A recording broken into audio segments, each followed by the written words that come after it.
अस्सलाम वालेकुम दोस्तों, क्या हाल है? ठीक ठाक। आज के इस मुख्तसर वीडियो में मैं आपको बताऊंगा कि फंडामेंटल राइट्स और प्रिंसिपल्स ऑफ पॉलिसी में क्या फ़र्क है। याद रखिए, फंडामेंटल राइट्स और प्रिंसिपल्स ऑफ पॉलिसी ये कॉन्स्टिट्यूशन ऑफ पाकिस्तान 1973 का चैप्टर नंबर 2 है, जो कि शुरू होता है आर्टिकल नंबर 8 से और जाता है आर्टिकल नंबर 40 तक।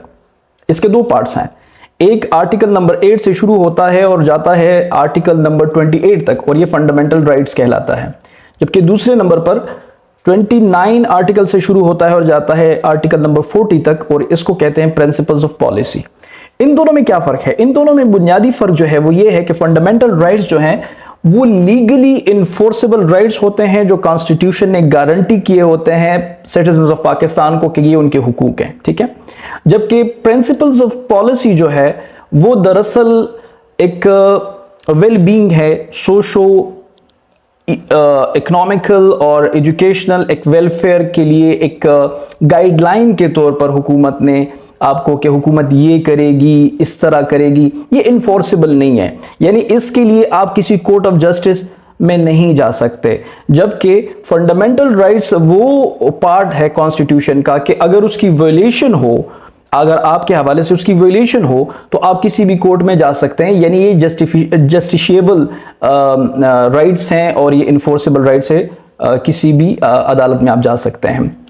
अगर मैं इसके थोड़ा सा एनालिसिस करूं फंडामेंटल राइट्स के, जो कि है आर्टिकल नंबर 8 से आर्टिकल नंबर 28 तक, तो ये दरअसल मैंने जिस तरह कहा कि ये गारंटीड राइट्स होते हैं किसी भी शहरी के, पाकिस्तानी किसी भी शहरी के हुकूक हैं। जैसे कि इसमें मैं आपको चंद हुकूक बता देता हूं। आर्टिकल 8 कहता है कि कानून के आगे जो है वो सब बराबर हैं, ठीक है, और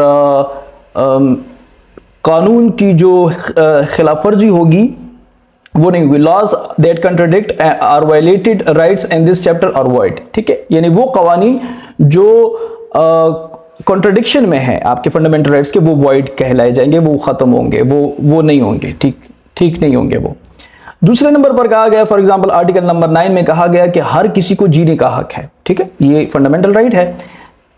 आर्टिकल नंबर 10 कहता है कि हर किसी को यह हक है कि उसके हवाले से फेयर ट्रायल हो, यानी अगर वो किसी जुर्म में गिरफ्तार हो तो उसके हवाले से फेयर ट्रायल हो, ठीक है। इस तरह slavery, forced labour, child labour, इसके हवाले से ममानत कर दी गई। आईन ने कहा कि जी किसी को गुलाम नहीं बनाया जाएगा, 14 साल से कम उम्र बच्चे से मुशक्कत नहीं ली जाएगी, और इसके अलावा जो है वो फोर्स्ड लेबर, किसी से ज़बरदस्ती काम नहीं लिया जाएगा।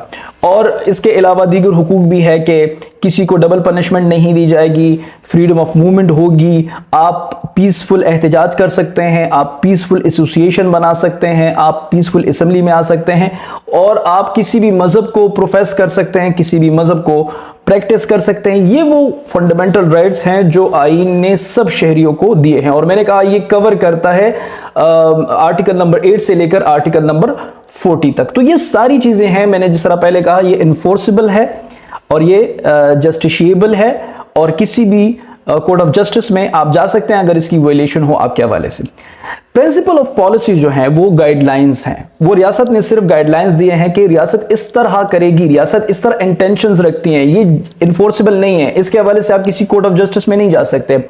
ये पार्ट शुरू होता है 29 से लेकर 40 तक, ठीक है। जिस तरह फॉर एग्जांपल मैं आपको कुछ बता देता हूं। लेट्स सपोज के इसमें आर्टिकल नंबर 31 में है कि हुकूमत जो है लोगों को इस्लामिक वे ऑफ लाइफ में कन्वर्ट करने के लिए, प्रमोट करने के लिए कोशिश करेगी, ठीक है। ये गाइडलाइन है, ये वेलफेयर, एक गुड इंटेंशन है गवर्नमेंट की, ठीक है। इसके अलावा कहा गया कि जी लोकल गवर्नमेंट इंस्टीट्यूशन को इस काबिल बनाया जाएगा कि उसको प्रमोट किया जाएगा कि वो जो है वो आवाम के जो काम हैं और जो वर्कर्स हैं, जो जमींदार हैं, उनकी जो नीड्स हैं उनको पूरा करें, ठीक है। इस तरह की चीजें।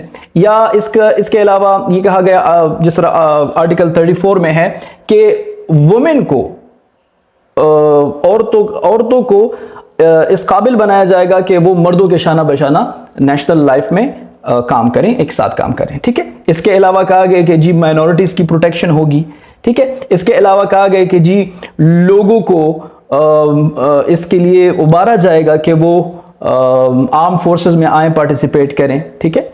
इस तरह की चीज़ें, या इस तरह बताया गया कि जी आर्टिकल 40 में कि जी इस्लामिक ममालिक के साथ, जितनी भी इस्लामिक कंट्रीज हैं उनके साथ अच्छे बरादराना, बायलेटरल, ट्रांसपेरेंट और वेलबींग के रिलेशन कायम किए जाएंगे।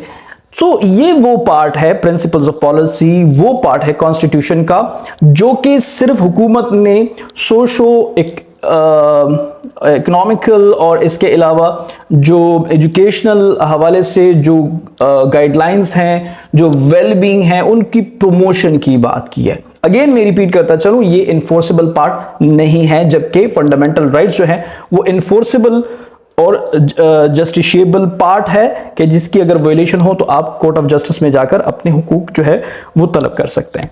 तो it was all about difference between fundamental rights and principles of policy. That's it. बहुत शुक्रिया समाअत करने के लिए। अल्लाह हाफ़िज़।